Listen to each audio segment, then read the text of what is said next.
জন্য আমল এবং ইবাদতের ভরা বসন্ত। বছরের অন্য সময়ের আমল এবং ইবাদতের ঘাটতি পুষিয়ে দেওয়ার জন্য রমাদান হলো সবচাইতে মোক্ষম সুযোগ।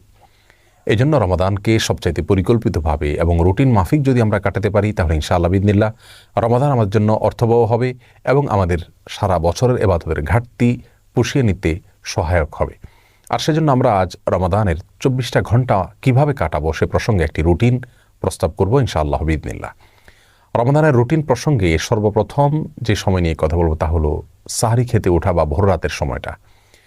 ভোর রাতে আমাদের উঠে সাহরি খাওয়া এটি সুন্নাহ।